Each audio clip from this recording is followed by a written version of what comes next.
নমস্কার বন্ধুরা, প্রতিমার রান্নাঘরে সব বন্ধুদেরকে স্বাগত জানিয়ে শুরু করছি আজকের রেসিপি।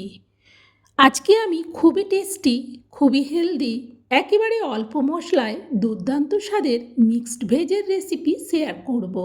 তার জন্যে আমি এখানে মিষ্টি কুমড়ো কেটে নিয়েছি, আলুও ডুমো ডুমো করে কেটে ধুয়ে নিয়েছি। তার সাথে দেব অল্প গাজর, গাজরটাকেও চৌকো চৌকো ডুমো ডুমো কেটেছি। আর নিয়েছি বিনস। এই সব সবজিগুলো কেটে ভালো করে পরিষ্কার করে ধুয়েও নিয়েছি। এইভাবে সব কিছুকে রেডি করেছি। এর সাথে দেব একটা টমেটো। আর কিন্তু সেইভাবে কোনো মশলাই দেব না, শুধু পাঁচফোড়নের উপর আজকের এই মিক্সড ভেজের রেসিপিটা আমি তৈরি করব। আমি কিভাবে শুধু পাঁচফোড়নের ওপর এই মিক্সড ভেজ রেসিপিটা তৈরি করি সেটা তোমরা স্কিপ না করে পুরো রেসিপিটা আমার সাথে দেখো, তাহলে তোমরাও বুঝতে পারবে যে এইভাবে রেসিপিটা বানালে খেতে যেমন টেস্টি হয়, আর অল্প মশলায় মানেই হেলদি হবে, আর সবজি মানেও হেলদি। এইভাবে বানালে এটা ভাত, রুটি, মুড়ি সবের সাথে খুব সুন্দর লাগবে খেতে। চলো তাহলে এবার রান্নাটা শুরু করব। গ্যাস জেলে দিয়ে কড়া বসিয়ে দিয়ে তাতে দিয়ে দিলাম সরিষার তেল। খুন্তি দিয়ে এবার তেলটাকে কড়ার উপর পর্যন্ত চাড়িয়ে নেব। আর তেলটা গরম হয়ে গেলেই এতে এবার দিয়ে দেবো একটা শুকনো লঙ্কা মাঝখান থেকে কেটে, আর একটা তেজপাতাকেও ছিঁড়ে দিয়ে দিলাম। দিয়ে দিচ্ছি ওই পাঁচফোড়ন থেকে অল্প পাঁচফোড়ন। এবার 2 মিনিট এগুলোকে ভেজে নেব। এবার ওই টমেটোটাকে মাঝখান থেকে হাফ করে কেটে ওটাকেও দিয়ে দিলাম তেলের মধ্যে। এবার ভালো করে উল্টে পাল্টে টমেটোটাকেও একটু ভেজে নেব। পর এতে দিয়ে দেবো আলুগুলো। অল্প অল্প করে তুলে আমি সব আলুগুলোকে একেবারে কড়াইতে দিয়ে দিলাম। দেওয়ার পর এবার খুন্তি দিয়ে আলুটাকে নাড়াতে থাকবো। গ্যাসটাকে মিডিয়ামে রেখে আলুটাকে প্রায় আমি মিনিট 3-4 বেশ ভালো করে নাড়ালাম। গ্যাসটাকে মিডিয়ামে রাখার ফলে আলুটা বেশ ধীরে ধীরে সেদ্ধও হয়ে গেছে, আর বেশ ভালো করে ভাজাও হয়ে গেছে। এবার এতে দিয়ে দিচ্ছি গাজরগুলো। সব গাজরগুলো আমি একেবারেই দিয়ে দিলাম। দেওয়ার পর খুন্তি দিয়ে আবার আলু, গাজর, টমেটোটাকে নাড়াতে থাকবো। গ্যাসটাকে মিডিয়ামে রেখে বেশ ভালো করে খুন্তি দিয়ে আলু, গাজর, টমেটোটাকে 3-4 মিনিট আমি ভালো করে ভেজে নিলাম। দেখো কতটা সুন্দরভাবে কালার হয়ে গেছে এগুলো ভাজার। এরকম সময় এতে দিয়ে দেবো কেটে রাখা বিনসগুলো। অল্প অল্প করে তুলে আমি সব বিনসগুলো কড়াইতে দিয়ে দিলাম। দেওয়ার পর খুন্তি দিয়ে আবারও বেশ ভালো করে সবগুলোকে নাড়াতে থাকবো। প্রায় 3-4 মিনিট আমি সব কিছুকে ভালো করে ভেজে নিলাম। এবার আমি এতে দিয়ে দিচ্ছি বাকি যে পাঁচফোড়নটা ছিল। 1 চামচ পাঁচফোড়নের প্রথমে অল্প দিয়েছিলাম, এখন বাকি পুরোটাই দিয়ে দিলাম। দেওয়ার পর বেশ ভালো করে এবার এগুলোকে নাড়াতে থাকবো। এই ফোড়নটা দেওয়ার পর একটা বেশ সুন্দর সেন্ট বেরোচ্ছে, সেই সময় দিয়ে দিচ্ছি মিষ্টি কুমড়োগুলো।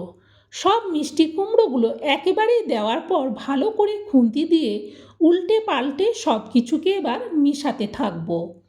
সব মিষ্টি কুমড়োটা যখন আলু, গাজর, বিনস সবের সাথে মিশে যাবে তখন এটা ঢেকে দেবো। গ্যাসটাকে লোতে রেখে প্রায় মিনিট 3 বাদে আমি কড়ার থেকে ঢাকনাটা সরিয়ে আবারও একবার খুন্তি দিয়ে সব কিছুকে নিচ থেকে উপর পর্যন্ত উল্টে পাল্টে নেড়ে দিলাম।